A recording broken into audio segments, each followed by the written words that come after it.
Hello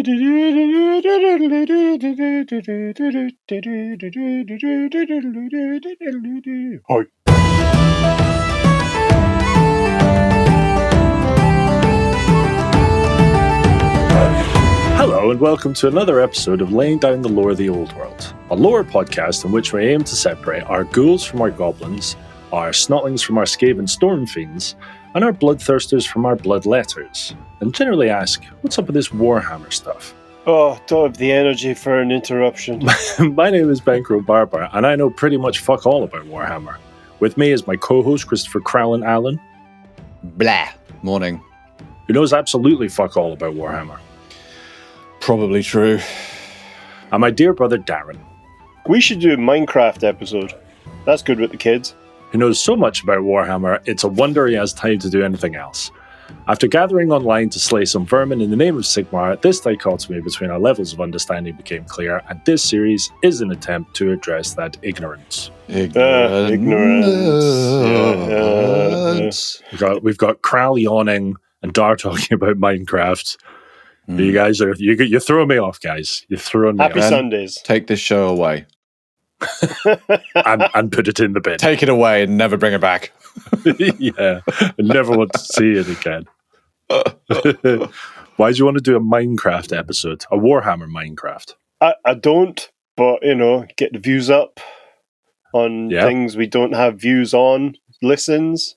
Maybe we could describe Has anyone tried playing computer games but just doing descriptions instead of images? That'd be quite funny. Yeah, it's called a podcast. Isn't that the old style of game? Isn't it like just text-based video games? Yeah, Text-based video games. Do they not have like closed caption stuff for deaf people, like describing the situation? You've never played like 90s games like Day of the Tentacle and things like that, have you? Yeah. Oh, what a game. Love that. Or Monkey Island. Was Monkey Island Or like Monkey that? Island. Yeah. I think Monkey so, Island yeah. was, yeah. But it was still quite visual, wasn't it? So, yeah. We've had a proposed limerick from a listener. Would you like to hear A it? contributor, have we? A contributor. Go So on. this is from Sam Shaw. Hang on a second. Is this going to be copyrighted? Do we have to pay for it?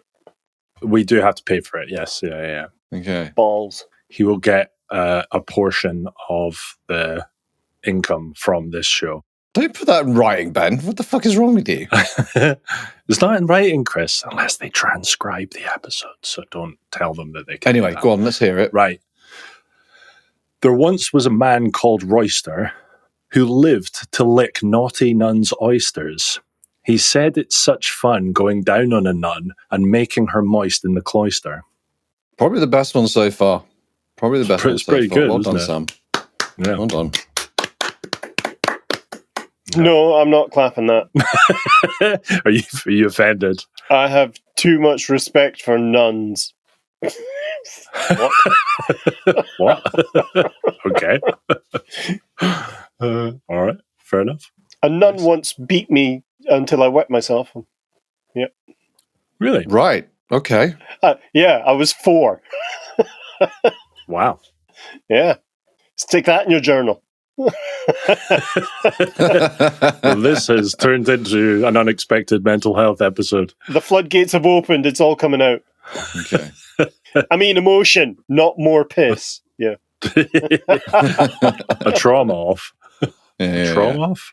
A trauma. Tremoff. Isn't that a character from the Black Widow? Nikola Tromarov.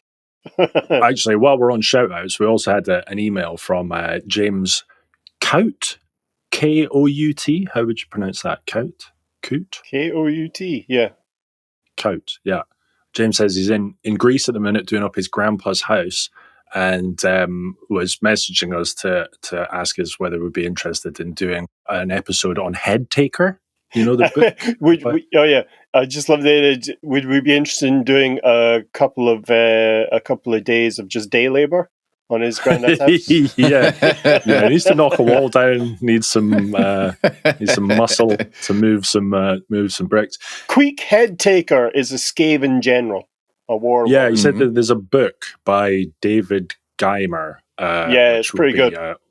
Yeah, is it good? Right, okay, Yeah, cool. yeah. So yeah, we might think about that, James. He also has invited us, if we ever want to stay in Greece, to stay with him in his village. He says, so you can get a taste of Balkan madness / chaos and the unexpected delights of Balkan engineering / Slavic science.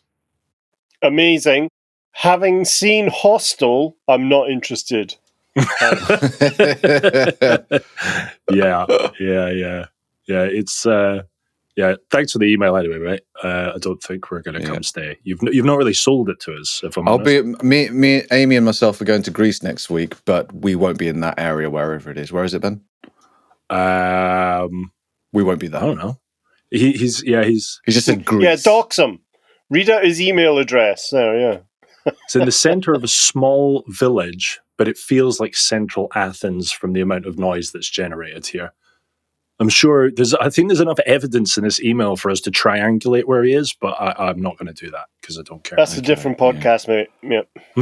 Yeah, the triangulating podcast. Yes. Yeah. Probably includes Richmond Osman. He's in everything.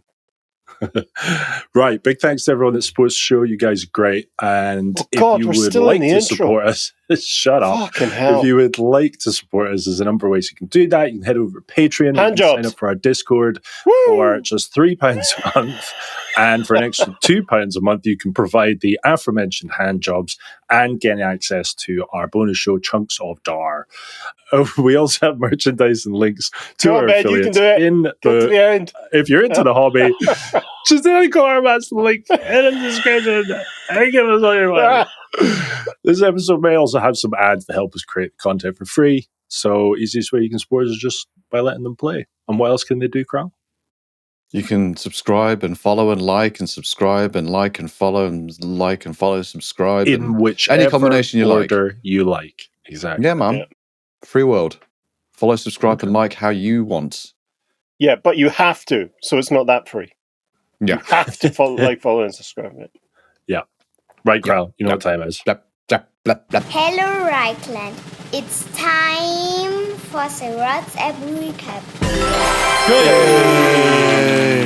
The only things I've got to say about last episode was Grail Knights, Virtues, and Hermit Knights. He's quite flat. He's not bringing the energy today, is he? Well, it's like 5 o'clock on a Sunday morning. What do you expect? I haven't even had coffee. Yeah, but look at you, mate. Sprightly. You know, no. Sprightly. The energy is here. It's just last episode was a major letdown, Ben. That's all. It was shit. No, I'm joking, Darren. It was great. It was an absolute journey. But it's in the can. Really, I don't care. I don't know. Do you want to expand on that? Grail Knights, Virtues, and Hermit Knights? Who, me? Exactly. Yeah, there wasn't much more to say, was there? Bretonnia. Which brother are you talking to? Do you know what? I'm just going to go with it. Yeah, it was shit. Yeah. It wasn't shit. It was a fantastic journey, continuing our journey into Bretonnia. But I'll just say it again. Grail Knights, Virtues, and Hermit Knights. That was it. It's the Space Marines of fantasy. It is kind of, yep, there they are. The super duper fighters, aren't they? Paladins. Paladins. And can you remember any of the characters we talked about? Oh, no. There was one, I can't remember his name, but there was a guy who was basically like the lord of a region, but he just wanted to fight. And so he left the kind of management of the region up to someone else who was often shit or corrupt. And he'd often have to come back and replace them or kill them or something. Yeah, he wasn't a very good judge character. Yeah, that's right. But was he a hermit knight? Was he just... No, he was just on his... He was a duke. Oh, no, he was a duke, but he just went off fighting round the world. That's right. And there was another... there was a hermit knight who dedicated his life to protecting a shrine. That's right. And then he took one break.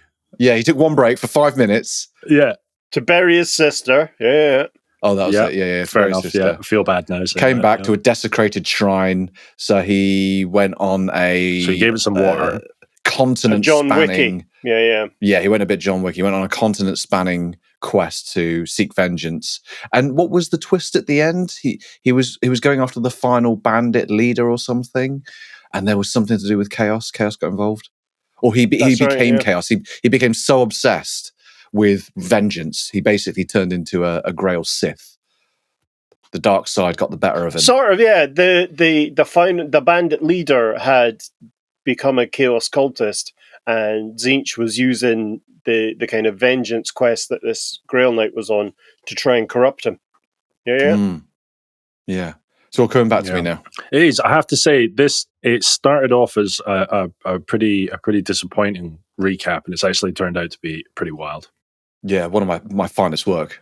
It's probably one of your best. Yeah. Mainly because Dara and I pitched in, but that's okay. We'll give it to you. Yeah. You know what, Carl? I'm going to give you that one. Thanks, buddy. Yeah. You unblocked that blockage. So yeah, there you go. Yuck. Whoa. My hands have been here all of the time, okay? The crowd came on to me, all right? And I wiped it off and got on with my day, all right? That's what went out. Listen, it's enough to make any man a hermit knight, you know? Right. Thanks, Star.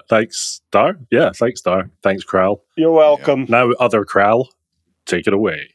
Now, I'm going to be excited for the WhatsApp recap in the next episode, because today's episode is about women, specifically the heroines of Bretonnia.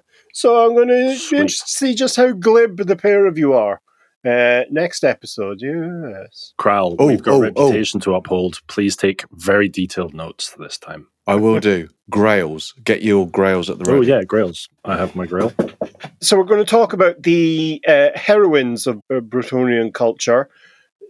This, almost without exception, refers to the Grail damsels of various power, but we will touch on another heroine towards the end of the episode. We start our journey with the mystical children of Bretonnia. As with other human kingdoms, there are children born who have access to, I was about to say the warp, who have access to magical abilities in some fashion.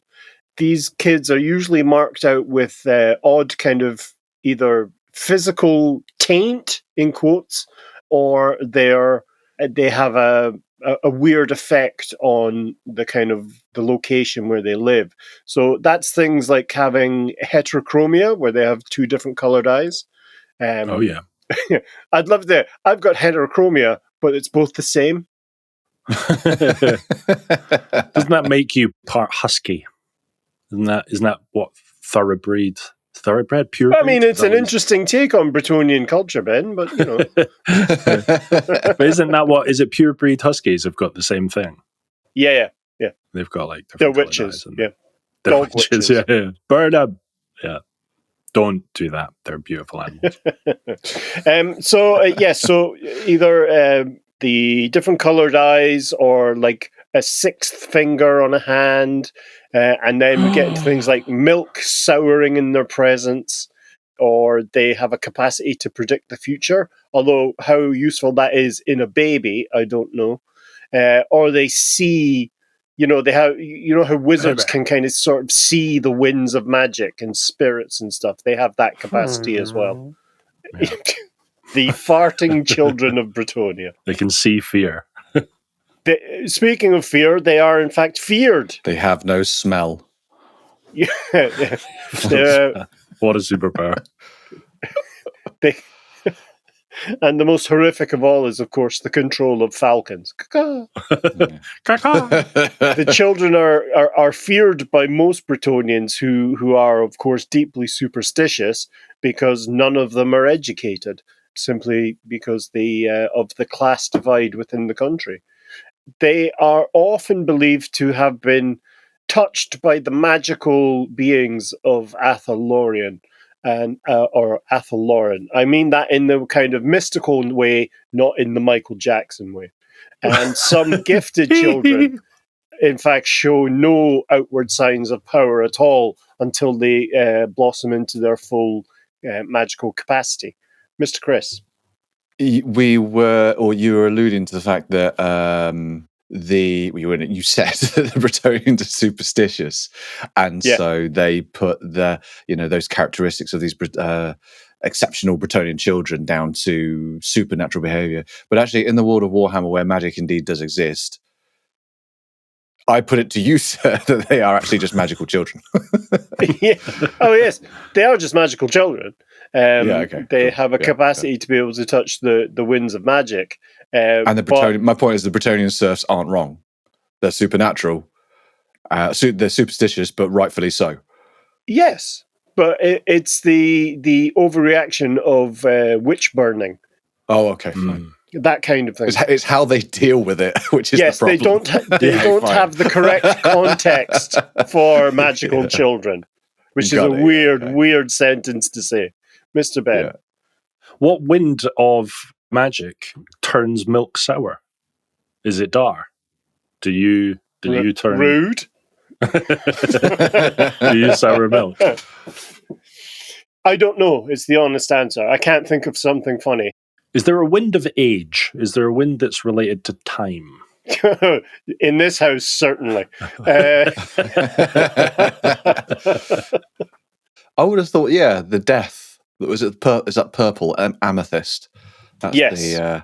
Yes, that's the wind of age. Yeah, the wind of endings. Yeah, it pushes milk just past its sell-by date. Yeah, or use-by date.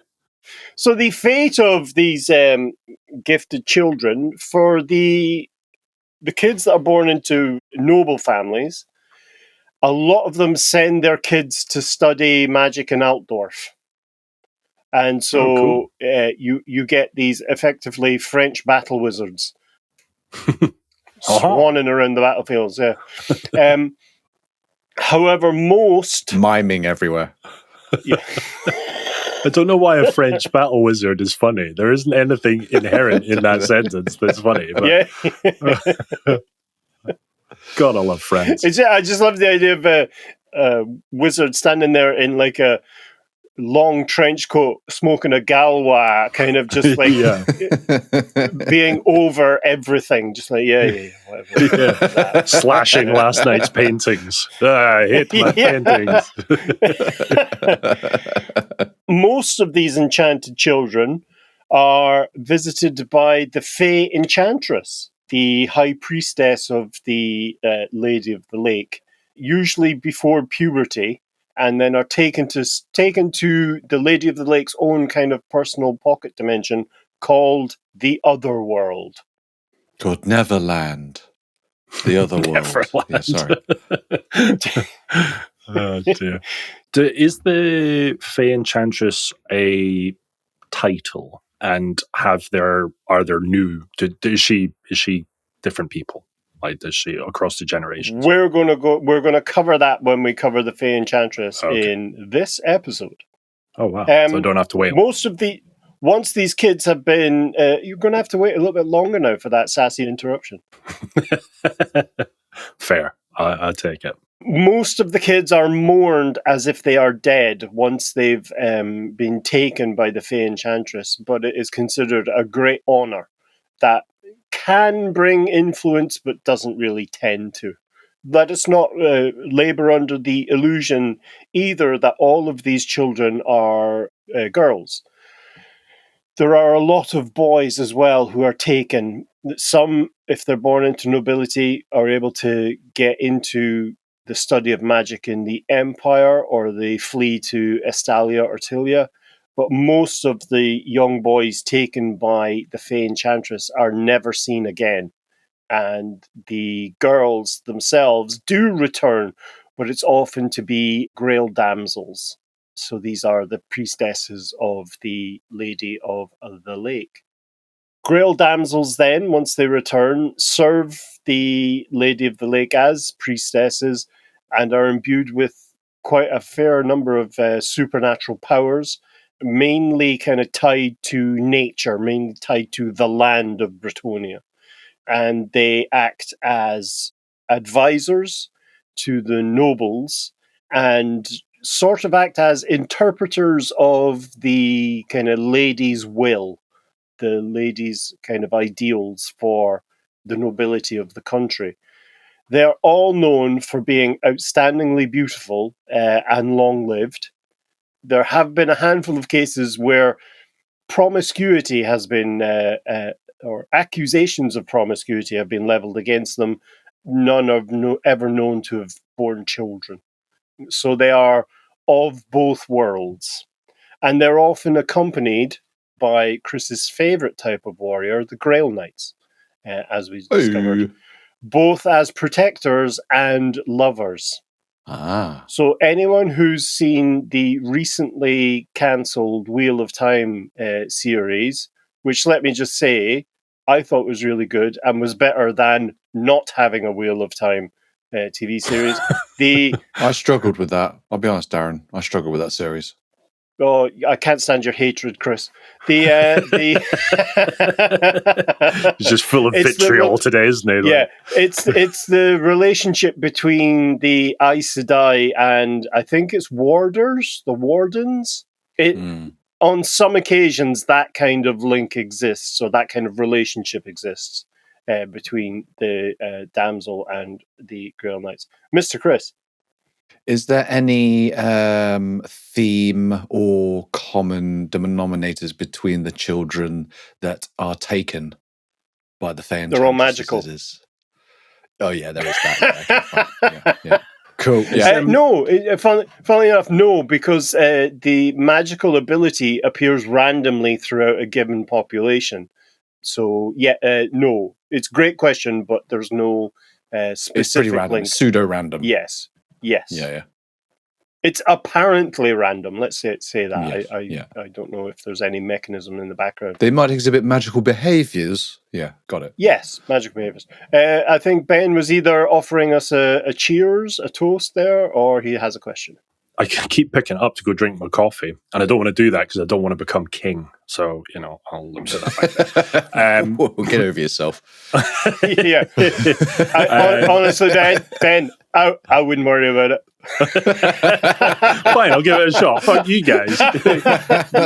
You'll be laughing the other side of your face when I'm wearing a crown. That's cold sore, bro. I was going to ask if they're celibate, but I think you just said they're with the Grail Knights often as lovers. So that's not part. It's not. But they are, even though it is a small kind of sample or a small population of these Grail damsels, they're all individuals. Some will swear off physicality, others embrace it. So it's women are individuals, Ben. I don't know why we keep having to. I knew you were going to say that at least once this episode. Yeah, that was it. I got it out of the way. Listen, in the words of Brian from Family Guy, I love women. Sometimes I imagine buying a farm somewhere and letting them all run free. Blimey. That's staying in.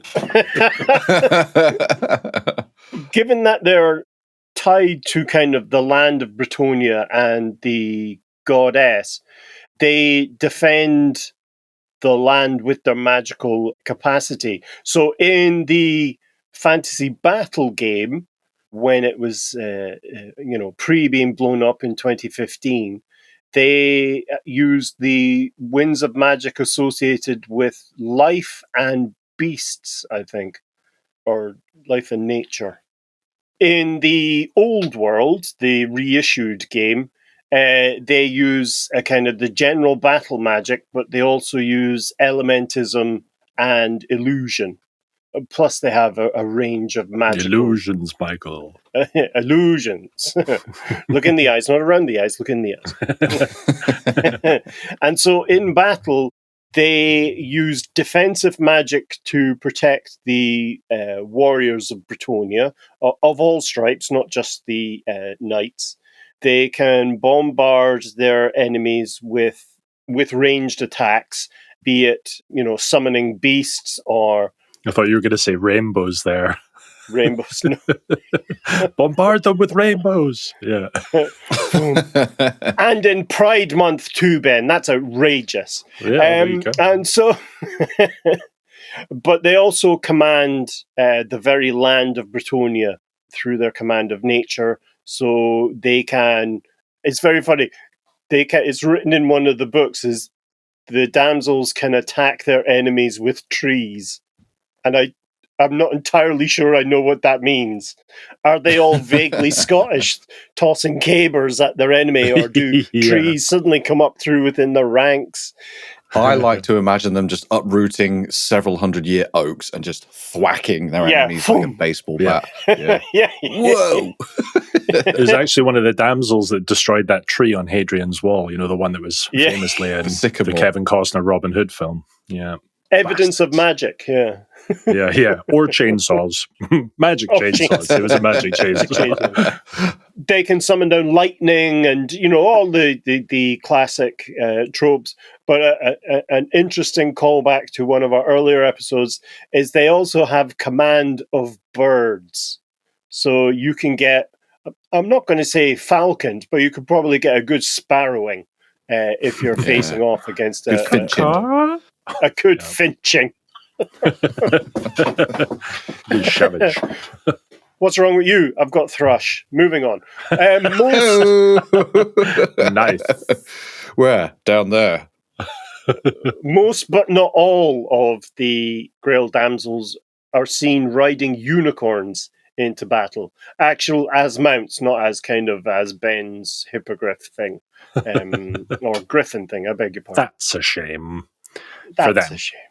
And then these are land-bound unicorns. They're not flying unicorns, are they? Yes, no. A flying unicorn, a unicorn with wing, is, I believe, referred to as an alicorn. An alicorn. Wow. An alicorn. Okay. And I know that from My Little Pony. Oh, wow. Well, there you go. Why are you reading My Little Pony? You weirdo. I'm not. It's when my kids were younger, they watched My Little Pony. And you don't have kids. Don't bring out that bullshit. I have magical children. Oh, yes. Okay. Alicorn. Is there defensive magic? Are they strong enough to kind of defend an entire, like one damsel to defend an entire army, or is it like a ranged thing? They can only do a kind of an area around. I think it's both. So the damsels will range in capacity and power as all other groups of magicians do. So they can put up like these shields mystical shields that'll either defend a whole army somewhat or give a unit really well. So it's it depends on the surface area of the mystical shield you're trying to create. Gotcha. Cool. How many damsels are there at any one time? I'm not sure.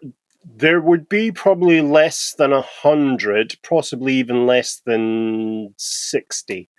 There's there's one for each duke. Mm-hmm. And a kind of damsel council for the king, and there are other roving damsels in the land. Only one Fey Enchantress. Only one Fey Enchantress, yes, who's the high priestess. Yeah. Cool. Yeah. And the Fey Enchantress is not the Lady of the Lake. No. No. They're two different beings. With certainty, she is not the Lady of the Lake. Yeah. Okay. During peacetime, the damsels serve as advisors to the dukes and the king. They use their magic for sort of healing, prophecy, and kind of the detection of the truth, knowing whether your counselors are lying or whatnot. Many of them maintain shrines and lead worship of the Lady of the Lake at these larger shrines. And it's important to kind of understand that they operate outside of the traditional social roles, not only for women, but for nobles and peasants. They operate outside of that and outside of political hierarchies. So they can, at times, overrule dukes and kings if the lady needs a thing done. Or they believe The lady that needs a thing done. Oh no, not a thing.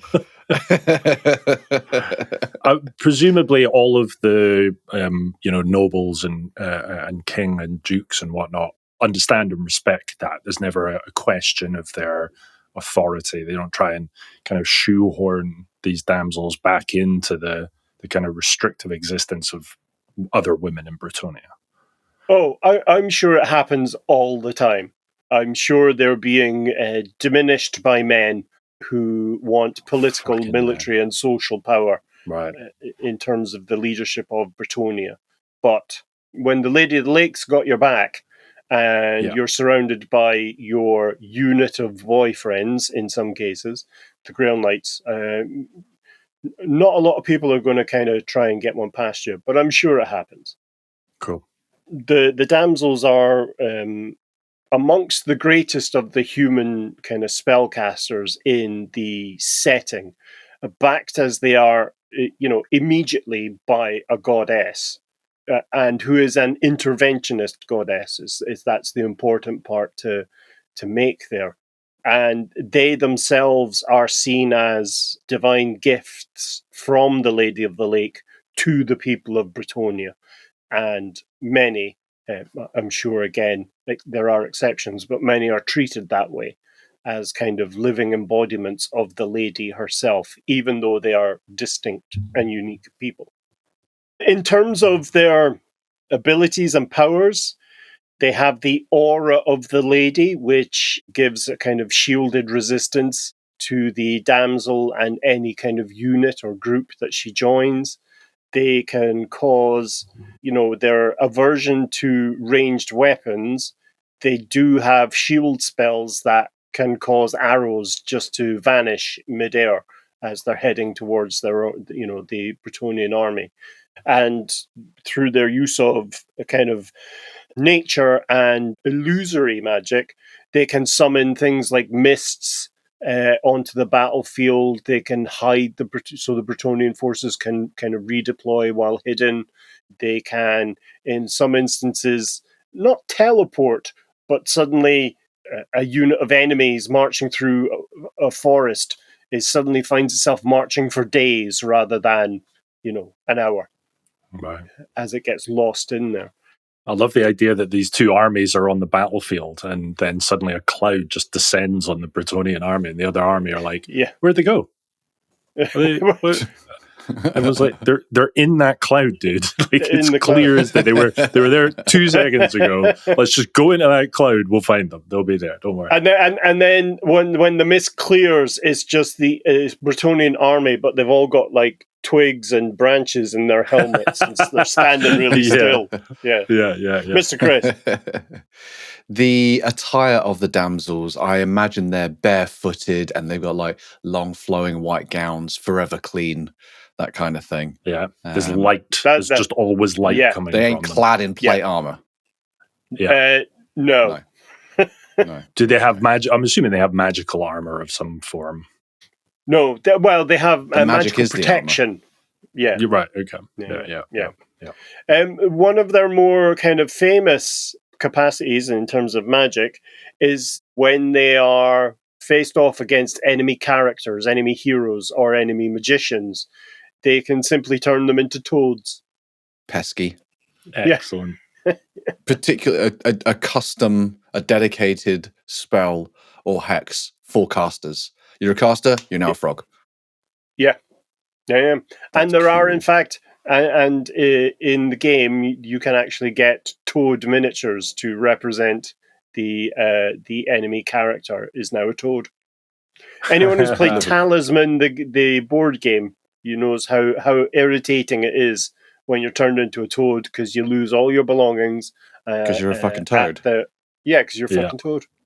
Yeah.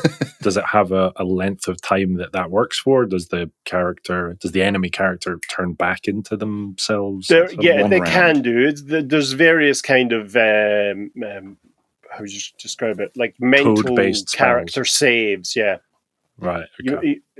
Make a dexterity or intelligence test to no longer be a toad. Yeah. You're now a smart toad. Round. Yeah. Yeah. It's much like when you're kicked out of your house when you're 18. You're an adult now, go and have a life. What? I don't know how it's dexterity roll. Yeah. I don't get the analogy. Yeah, neither do I. Let's move on. So the we'll talk about a couple of the damsels we have. We have got from the Old World game, Lady Élisse, who is the prophetess of Brinne. Now, we'll get an old image going here, or a couple of images. That's a cool mini. That's a majestic horse, isn't it? Well, it's a unicorn. That's a unicorn. Motherfucking beast. Tell you what, that's not Crowl, is an alicorn. Yeah. Right. An Allen corn. A Crallen corn. A Crowlin corn. Chris with wings. It's Crowl, but with wings. Yeah. Is the reins a wreath? Yes, it's flowers. Yeah, flowers and vines. Nice. That's a beautiful mini. Rain to me. Yeah, it's fucking amazing. It took when the first kind of snapshot of it appeared. I can remember the internet went mental because she has bare feet, and all the kind of gooners came out of the woodwork. Like a tiny miniature with bare feet. I don't understand. Some people really like feet, Chris. I don't get it myself, but there we go. That cup as well. That grail. Yeah, is that meant to represent the grail? Is that the grail? It's a grail. Right. Okay. Replica. It's fucking massive. Either she's really small, or that cup is really, or the cup's really close. I'm not sure which one. Yeah, well, no, it is actually a lot closer to the camera. What you don't see is her wrist is about 4 foot long. Yeah, exactly. It's really... Sorry, is this which character is this? Sorry, this is Lady Élisse, the prophetess Lady Élisse of Brinne. Yeah. Okay. Yeah. So she's a character from the Old World game. Got it. She is mounted there on her unicorn, whose name is Ariandir. Or Harry for sure. And she's riding Harry into battle. She is seen by the warriors of Brinne as a kind of living vessel of the lady's power, with her kind of presence inspiring, kind of reverence and devotion amongst the kind of knights. So she's constantly surrounded by the kind of fanboys, the best warriors of Brinne. Yeah. I believe the term used by young people is simps. I don't know. What? Simps. I don't understand. Yeah. No, never mind. And she's so kind of revered by the nobles of Brinne, and indeed the kind of inner council of the Duke, that every one of the king's retinue, the king's personal guard, would gladly lay down their life to defend her, because she's held in kind of extreme high regard. She's a beautiful woman riding a unicorn. I think she's worth fighting for. Do you know what? Crowl does have a heart, and I think we should protect him at all costs. Yeah. I take back almost everything I said. Yeah. As if he was one of the prophets himself. Yeah.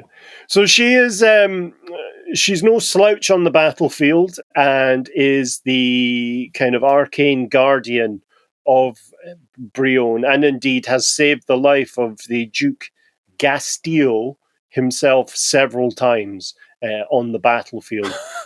So Gastile's actually a bit of a slouch on the battlefield. He's dead weight, basically. It's like, why do we keep bringing this guy? We have to bring her and defend her just to keep him alive. Like, what the fuck? Yeah. Why are you still with him? What's her name? Elisse. Jeez, you can't even remember a woman's name, Chris. What's going on? Yeah. Oh, he can be so nice, though. You don't get to see the side of him that I get to see the side of him. Just get rid of him, Élisse. Jesus Christ, you're better than him. Yeah, you'd be so much better. Imagine what you could do without him.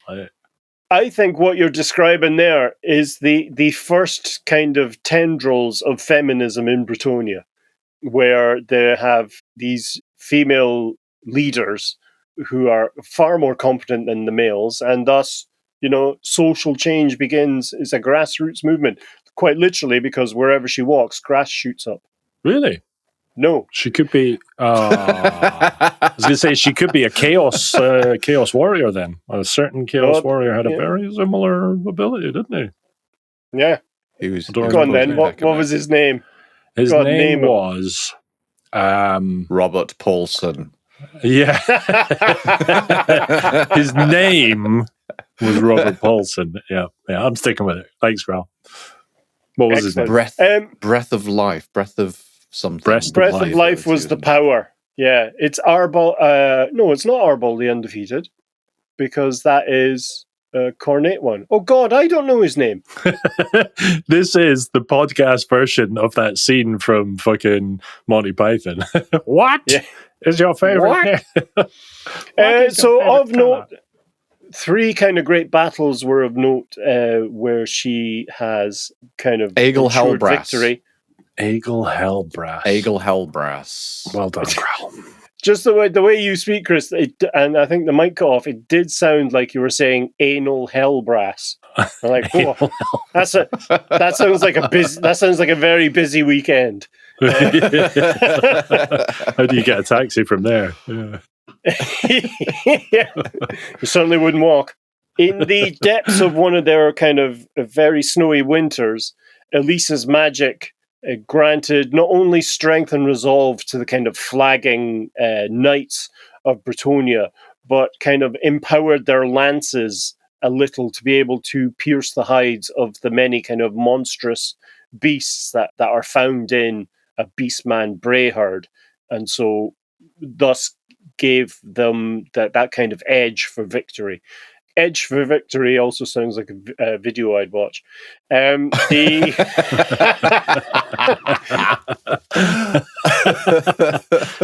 a championship. Yeah, it's a real different take on World War II. Sounds frustrating.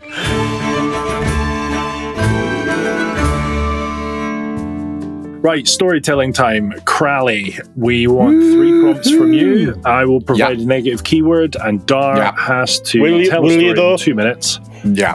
Will I? I will try and remember this time. Dar has to tell a story in that 2 minutes, and if he doesn't get those 3 in, then terrible. The apocalypse will be upon us. The rapture will happen. Exactly. Yeah. It's like smashing a mirror. He'll have 7 years of bad luck. Crowl, the 3 prompts, please. A griffin-mounted weapon. Mm-hmm. A grail damsel in the form name in the form of the someone of something. Yeah. Okay. And an annual peasant festival. An annual peasant festival. Okay. So a griffin-mounted weapon. Trebuchet's too easy. Let's not do that. Let's not do that. Yeah, Let's do the rapid-fire halfling launcher. Nice. Yep. The name and title of a grail damsel. Yeah, that's the one. In the form of someone of something. Methuselah of the moist fleur. It sounds like an 80s perfume, doesn't it? Fleur, moist fleur de fleur. I think Methuselah, isn't that like? I think that's some sort of. That's the oldest. That's the oldest. Yeah, that's the oldest man in the Bible. Oh, is it Methuselah? Yeah, okay. Perfect name for a grail damsel. Gerald the sexy. Yeah. Methuselah of the moist fleur. Okay. Okay. And a peasant event. Yeah, an annual peasant festival. The Great Boil Harvest. The Great Boil and Wart Harvest. Boil and Wart Harvest. Okay. Yeah. All right. So the 3 are a rapid-fire halfling launcher, Methuselah of the moist Methuselah. Methuselah. Sorry, how dare I? No, make it more difficult to pronounce, yeah. And the annual peasant festival is the Great Boil and Wart Harvest, a classic full of delicious, highlighting everybody's calendar. And vaguely contagious delicacies. Yeah. Postulant it is. Yeah. And the negative keyword is halfling. It can't be something that I have to say. No, it can't. If I have to say those things, you're describing the thing. You don't need the word to describe it. No, I have to use. This was being clear in issues past. I have to use the thing, and it is what it is. It is, isn't it? Okay, fine. I think that's fair enough, Ben. I think that's fair enough. All right. The negative key phrase is peasant festival. That was like a kind of like, what do you think of them apples? The silence that came afterwards that's exactly what I was looking for. Your negative key phrase is all vowels. Yeah. Your negative key phrase is words. Is the English language. Okay. On your marks, get set and go.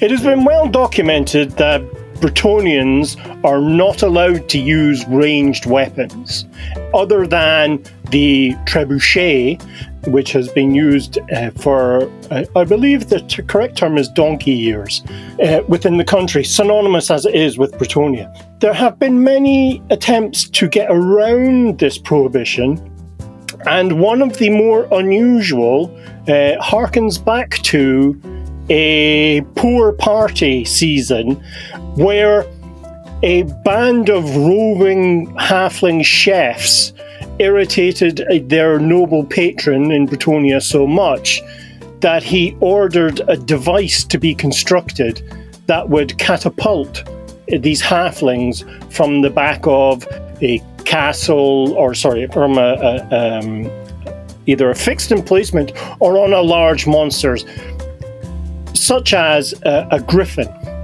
This resulted in the rapid-fire halfling launcher mounted on the griffin that launched them into the poor party of the neighbouring town, which was the Great Boil and Wort Harvest, the inaugural Great Boil and Wort Harvest.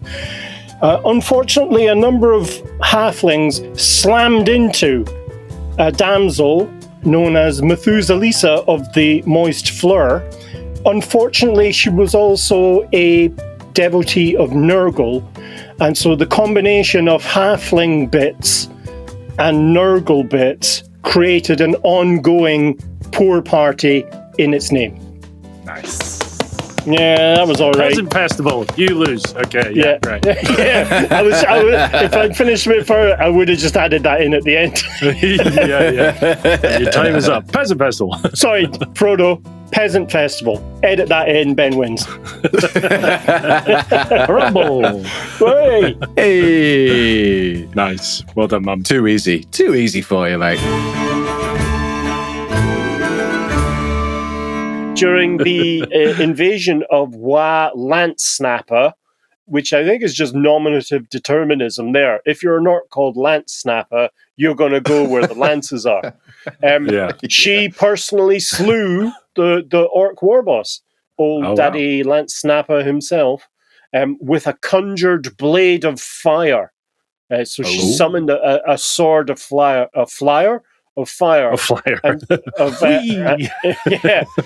kind of drove it through the orc. Wow, she was handy with the blade, was she? Oh, she's no slouch. No slouch. Yeah.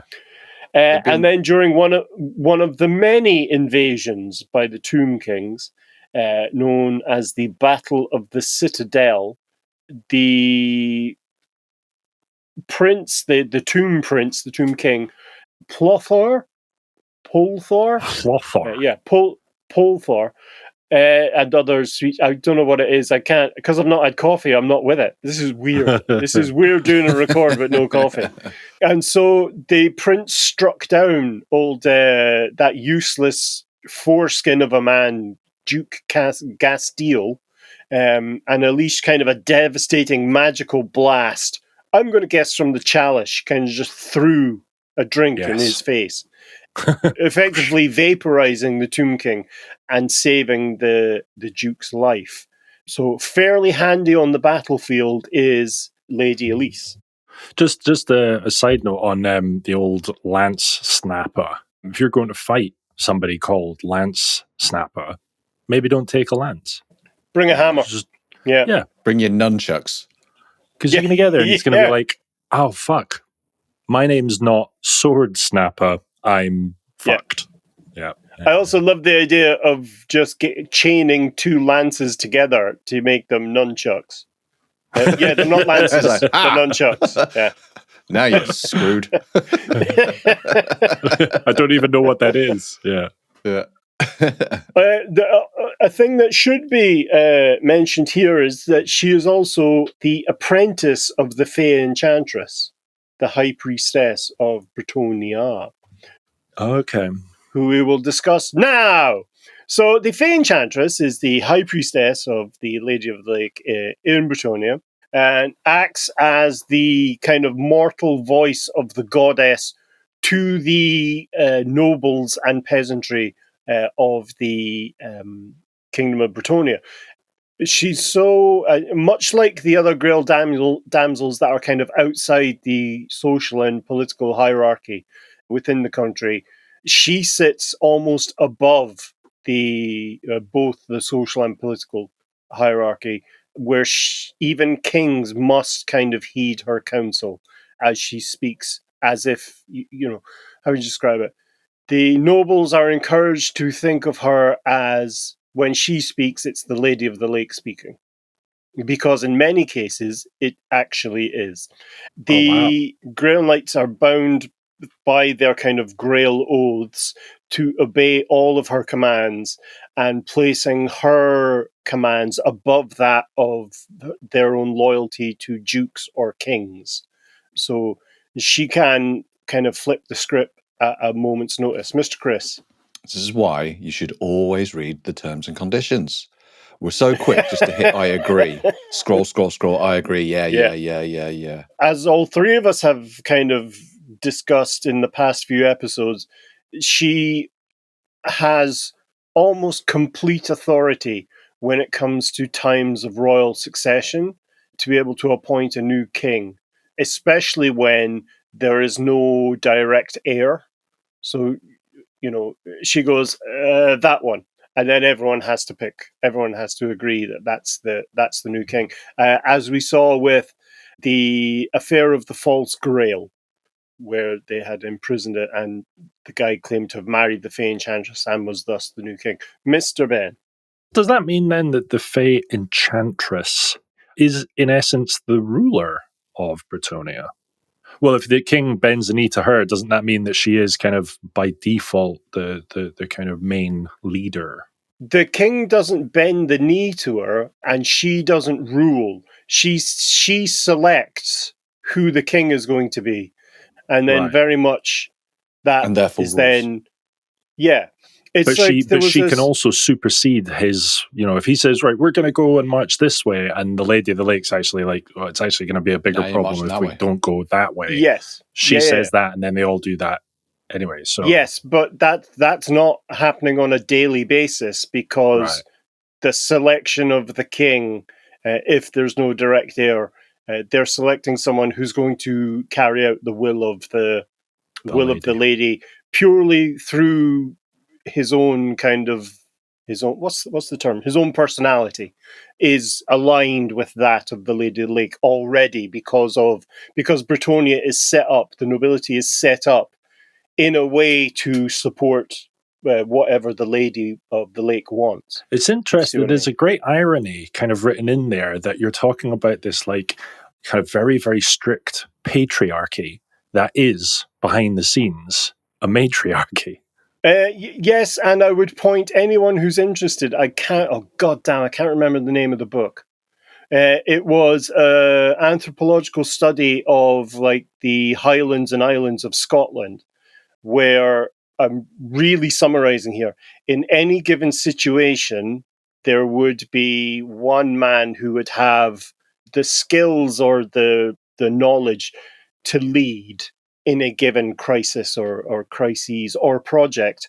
But it turned out that wasn't particularly true, because one man would be selected to lead in that given thing, and it was the women of the parish who would select that man. And they would do so by telling their partners or husbands or sons or fathers, I think this guy's really good, he should do that. Right. That's so cool. So yeah, that kind of soft power has always existed. It's not equality, don't get me wrong, but the idea that there's no influence whatsoever is untrue. Yeah. Men are allowed to rule because they're given permission by the women. That's what in Bretonnia, yes, in effectively. Bretonnia, yeah. And possibly in this world as well. I'll have to check with my wife. So the... Yes, given this kind of authority she has over who can and cannot be king, there's one instance where King Bellum the Brave kind of ended his reign by the Fey Enchantress having him expelled from the throne by the Grail Knights and then replaced by one of their number. Wow. I'd love to give you more detail, but that's the detail in the text. Wow. She has the power to anoint and de-anoint? Unanoint? Denoint. Denoint. Yeah. Denoint. Denoint. It's actually, that sounds like the noise that happens when you are unanointed. Denointed. In terms of her appearance, she appears as a young woman in her early to mid-20s, at all times, always throughout Bretonnian history. And it is believed she has existed for centuries under many different names. In truth, however, she is constantly reincarnated when she dies. So her goddess doesn't allow her to enter into Bretonnian heaven. Wow. She is constantly forced back into her rejuvenated body to act on behalf of the goddess. Does she age? And so she does not age. And so she has to carry out this sacred duty without end. Okay. I'd say there's days when it's a bit of a chore. Yeah. So is she's dying from unnatural ends? Yes.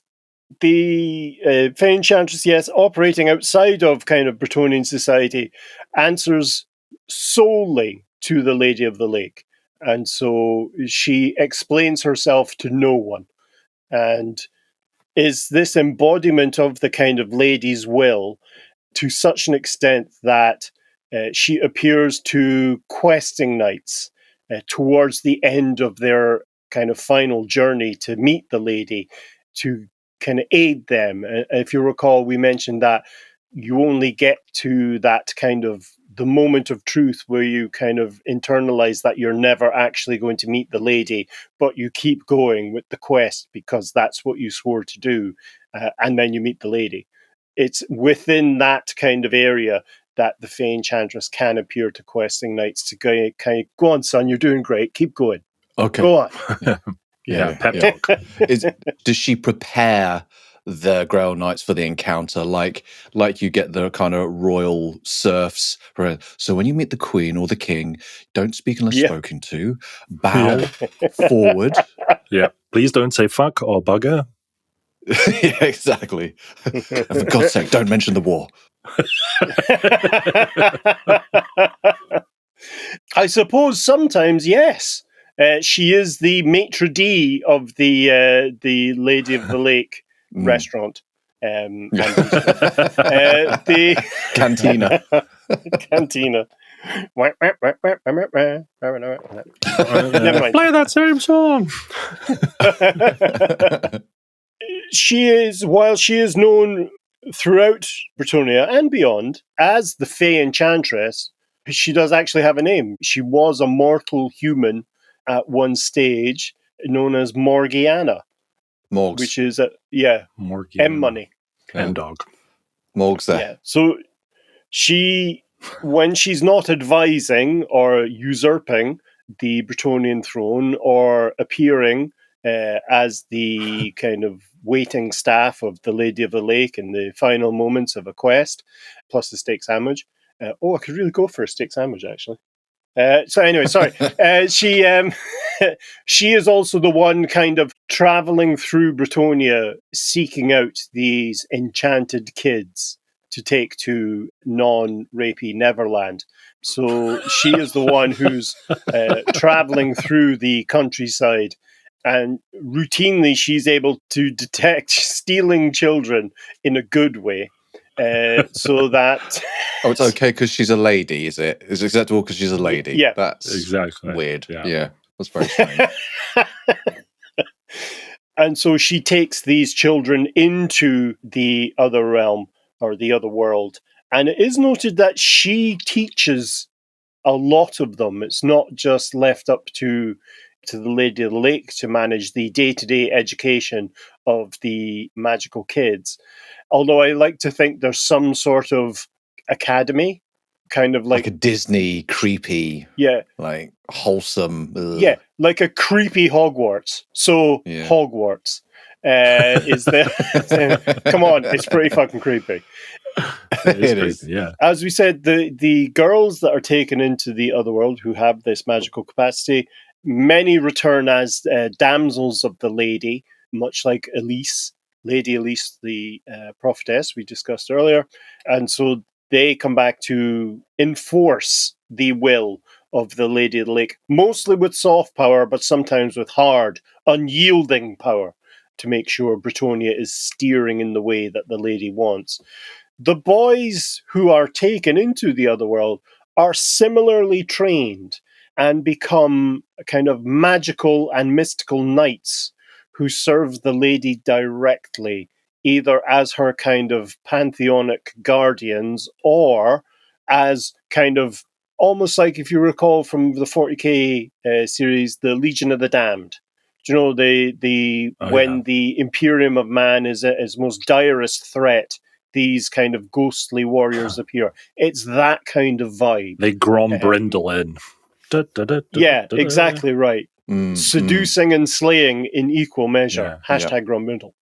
Yeah. Oh, and while most of these kind of magical knights remain in the other world, some do appear at moments of kind of crisis or in defense of a long-abandoned shrine that may become important in the future. So there's a lot of kind of prophetic interventions. Again, the Lady of the Lake is an active interventionist goddess, much like the gods of chaos. Mr. Chris, you flashed your grail there. I did. These Lady of the Lake knights, these holy knights we'll call them, are they superior in any way to grail knights or paladins? Yes, they will be at the very least on par, but all of their attacks will be like magical. Extra radiance, extra magic. So they're buffed, buffed to grail knights. Yeah, they're buff. In terms of her kind of history within the country, she has, during the Mists of Death campaign, where a Dark Elf fleet invaded Bretonnia, she summoned arcane storms to not only get rid of the kind of mist and fog that the Dark Elves were hiding under, but also then just bombarded them, the kind of stronger forces, to kind of pin them in place, and then she just drained the magic out of the area. So the Dark Elves were unable to capitalize on their kind of mastery of the winds of Dar. So she can operate as a kind of magical sinkhole to, if they're facing an overly powerful magic force, to take that kind of capacity off the table. Sometimes literally. She drained the main vein. Moving on. The magical main vein is all I'm saying. The magical main vein. We, of course, have mentioned the affair of the False Grail, where she was imprisoned, but was able to ultimately prophesize her way out. Rescued. Yeah. She jazzercised her way out of it. And led the Duke of Aquitaine's forces against Mollowblade, who is the bastard son of the king of Bretonnia, through the forest of Chalons in the heart of Bretonnia. Though they faced off against the forces of Arkan the Black, a kind of powerful lich lord ultimately in service of Nagash, who had yet to be reborn, and his army of kind of disgraced knights, necromancers, and the undead. She was able to, with the kind of assistance of her goddess, draw in the powerful kind of dryad forces led by a branch wraith known as Dryka, or Drycha. Dryka, I think it's pronounced. So tree men and dryads came to the assistance, given her link to the elven goddess of the moon and dreams and so forth. In terms of her war gear, she carries a secondary chalice. It is not the kind of backup chalice grail of the Lady of Lake. In a bandolier. Yeah. What Joe's funny is it's a chalice from which she can produce various different potions, which are based on the color of the kind of potion in there. Red is healing. Yellow kind of is Stamina. used to. Yellow is blue is mana. Violet is yes, and so on. So there are various potions that allow her to buff units that she's attached to, or characters that are in base-to-base contact, but also she can effectively throw drinks in people's faces and burn them with kind of magical acid. And offend them. It's a battle chalice. How dare you? Battle chalice does sound like a cartoon from the 90s. Yeah. It's a chalice that makes other chalices. And a one-hit wonder 80s metal band. Yeah. So she herself does ride a unicorn as well, called Silveron. And she is accompanied by her kind of familiar, her kind of magical familiar, who is, of course, a toad. And the toad is called a power familiar, which I think is that's a great name for a toad. Where does the toad ride? On her shoulder? Not on her shoulder, in a parrot costume. Squawk!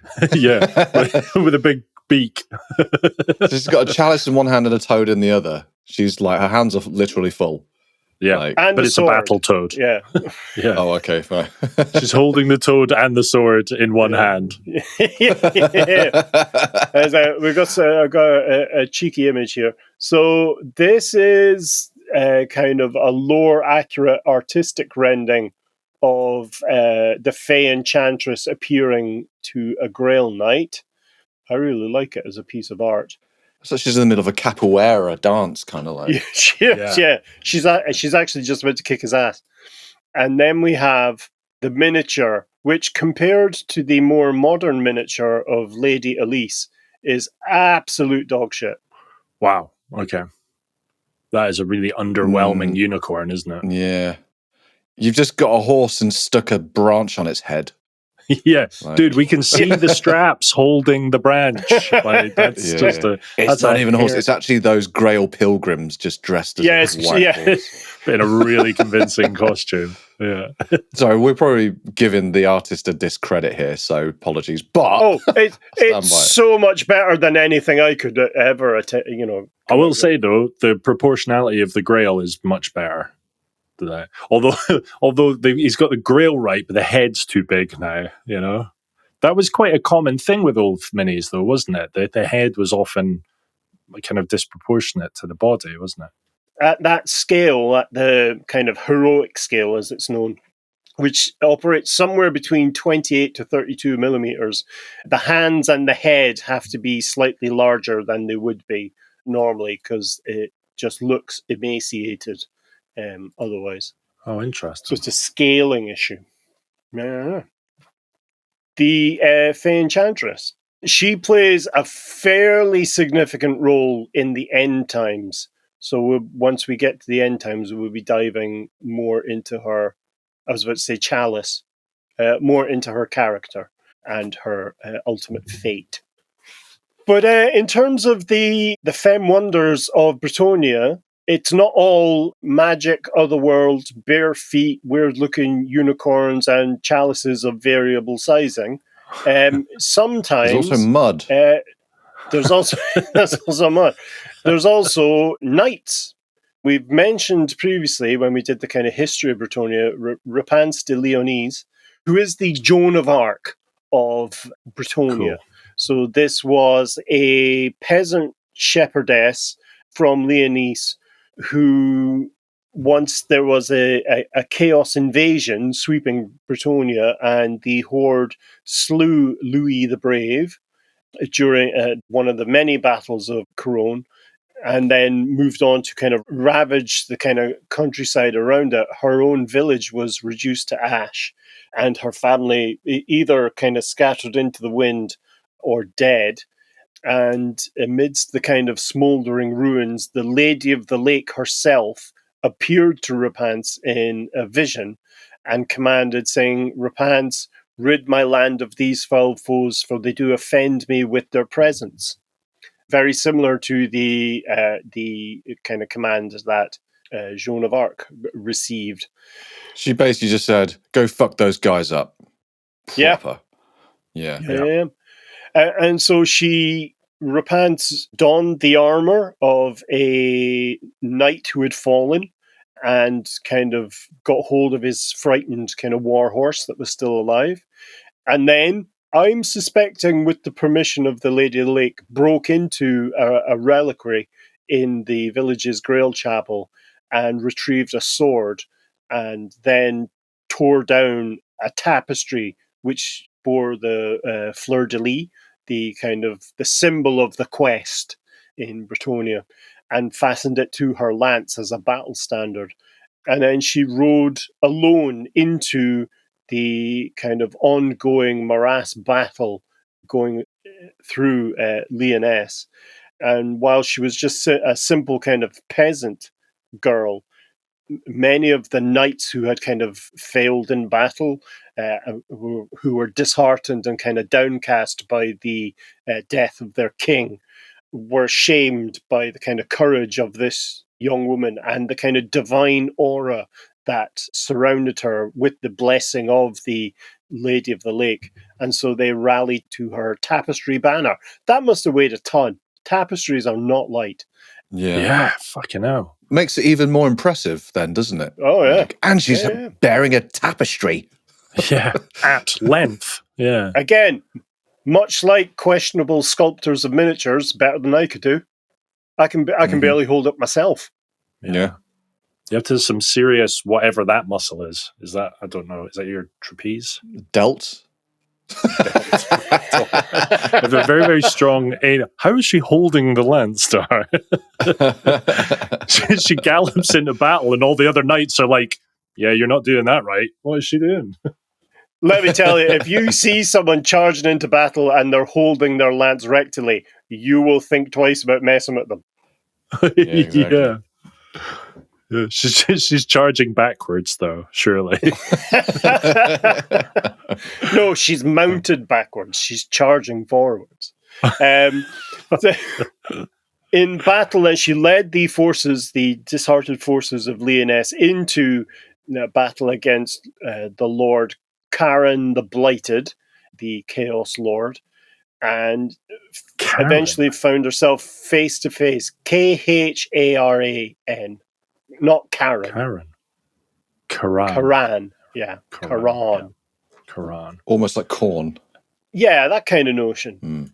While she was engaged in this kind of epic duel, the warlord was momentarily blinded by the kind of radiant aura of Repanse.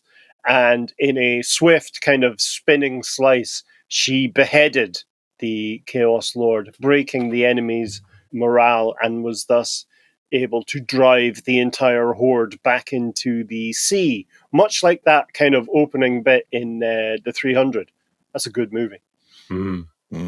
Yeah. In recognition of her heroism and her leadership, King Louis the Young, the successor to King Louis the Brave, granted Repanse full and official knighthood, the title of Demoiselle de Guerre, so damsel of war, as opposed to damsel of the grail or other damsels within the Lady of the Lakes magical hierarchy. But also, she was given the dukedom of Lyonesse. So this is kind of 200 years before the present in Warhammer Fantasy. And so she is the duke, effectively, duchess of an entire kingdom, the one that kind of borders onto Musion. I bet that ruffled a few feathers, a few male feathers. It ruffled an awful lot of feathers, but because she was legally a knight, there was nothing that could be done. And she was tough as nuts. Yeah, exactly. Oh, yeah, tough as nuts and blessed by the lady, yeah. And much like there's some doctor, I believe, a female physician who was, I think it was one of the Louis, it might have even been Louis XIV, was ill, and she was the only physician nearby. But from a legal perspective, physicians treating the king could only be male. So she had to disguise herself as a man to come in and kind of treat the king. And the king just got bored and said, I decree that you are male. And so that was it. The king had said she was a man. She was a man. Yeah. Wow. Right. Why couldn't he just decree to be less of an asshole and let a woman treat him? It's French, Ben. So the fucking traditions, man. Fucking traditions. Fucking traditions. So in terms of her legacy, then leading on from her dukiness, her duchessness, she became a kind of living symbol of the lady's will within Bretonnia and a hope in terms of that it showed that the kind of true nobility lies in deeds and not birth and not gender. And so she is surrounded by kind of three large organizations, the Chevaliers de Damsels de Guerre. So these are referred to as the Knights of the Lady's Flame. I think this now we're taking lore from the Total War games, I believe, where it's a group of knights errant who idolize Repanse as the kind of living embodiment of the will of the Lady of the Lake. There's another unit of knights. These are the Knights of the Realm, who are drawn from various noble houses across Lyonesse and who are fiercely loyal to her as a leader and as a symbol. And these are the defenders of the Fleur-de-Lis and her kind of elite bodyguard of knights in battle, a kind of veteran unit. And then she has collections of bowmen and spearmen from Lyonesse, all of whom kind of fight to defend the kind of what they refer to as the peasant duchess, which is, a sort of, it sounds like a backhanded compliment, but they're kind of say, you're one of us and you're leading and we adore you and we will fight for you. The people's champion. It's a real rags to riches story, right? Isn't it? All it took was the simple beheading of an enemy, of a chaos lord. Oh, and the divine blessing. No, all it took was her family to be bloody vaporized and her hometown to be reduced to ashes, Ben. That's all it took. And to take a lance and pop it up the old... and to take a lance to the face. Yeah. Yeah, to the ass. Those are the extremes of the kind of heroines of the Kingdom of Bretonnia. You're either a magic user or you're a, badass. Once in a couple of generations badass warrior anointed by the interventionist god of your country. And there is literally nothing in between. Wow. So you're either a warrior or a magic user. And then you're of use to, the Kingdom of Bretonnia. But they're quite powerful. Oh, I forgot to show you, Repanse de Lyonesse does have a miniature. Oh, yeah. So I've got an image of her in the Total War Warhammer game and her miniature from the tabletop as well. So there you go. Repanse. Yeah, I imagined her with that kind of simple bowl-like cut, like, peasants get in oldie times. Yes. And it didn't disappoint, yeah. Yeah, nice. An aggressive peasant bob.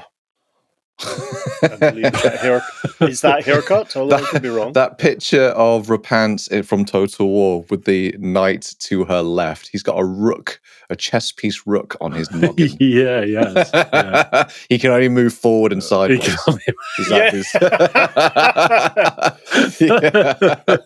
Even though he's a knight. But all of his colleagues can only move in L's. Yeah. Yeah.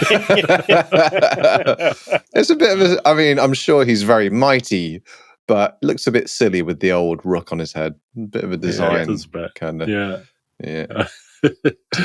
Well, I think that's a great place to end the episode on Bretonnian heroines by talking about the men around them. Yeah. How funny they are. Yeah. How stupid. Is she? Is that an old world mini? Yes, that is from 5th or 6th edition, I think. Yeah. Well, it must be because that's the only editions that had a Warhammer Armies book. Would her position in the timeline allow for a miniature for the new Old World setting, or is she dead by then? No, sorry, I think I misspoke earlier. So she was from around about Imperial calendar year 2000-ish. And so the Old World game is set in the 2200s.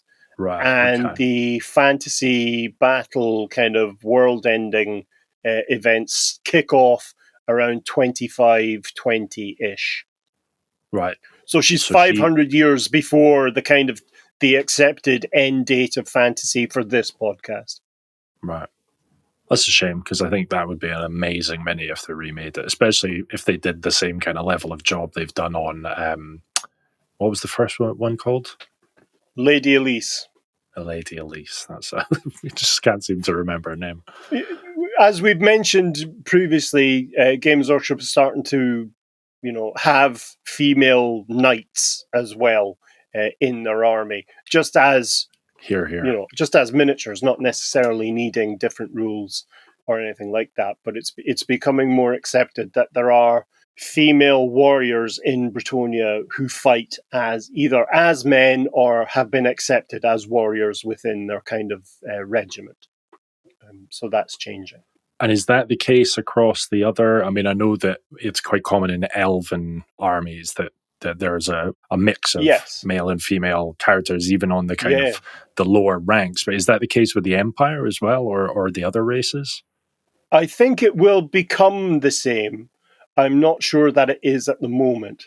Right. Thinking back to the kits from the 8th edition, which was the final edition, they were all. It was a sausage fest. Yeah. But it reflected that kind of notion of medieval Europe, where all the warriors, as far as we can tell, were male. But I think it adds to the setting rather than subtracting or diminishing from it. Yeah. Difficult to implement that in the Beastmen, though, isn't it? Beast women? No. Why? Yeah. Could you have beast women? Yeah, of course you can. How do you think they reproduce? Yeah. Oh, I thought I was going really based off the name of the faction rather than their actual. So human. Before human, yeah. Well, it's all coming out now, listeners, isn't it? It's all coming out now. Do you remember his comments about Chaos Warriors? Like, do they breed? Do they? It's like, Are orcs are androgynous? Is that they're androgynous? Yeah, I was about to say in 3rd edition you could get. There were female orc miniatures, but they were like for villager ranges. They were like diorama style things. Right. But they have since become neuter gendered mushroom warriors. Who are inherently masculine. Sounds so woke. Yeah. Neuter gendered fungus peoples. But I love the idea, Chris, that we have to, at some stage within each faction, have to accommodate Ben's desire to fuck something of that faction. And do they have women? Listen, Ben's still a virgin. He doesn't know how it works. yeah, exactly. How do they do it? What is it like? How does it even work? Show me pictures. Ew, that's so gross. Right, take us out, you bastards. All right, that's all from us. Thank you so much for listening. Details and imagery for the topics we've discussed in this podcast can be found on our website at layingdownthelore.com. We also have all our previous episodes on there, release schedules, and merchandise. Again, if you're keen to support the show, just click on the Quartermaster link in the description and give us all of your virgin bucks. We'll be back again soon displaying just how little Chris and I know. And until then, a virgin goodbye. Vive la Bretonnia! Go on, go away. You will see you next time.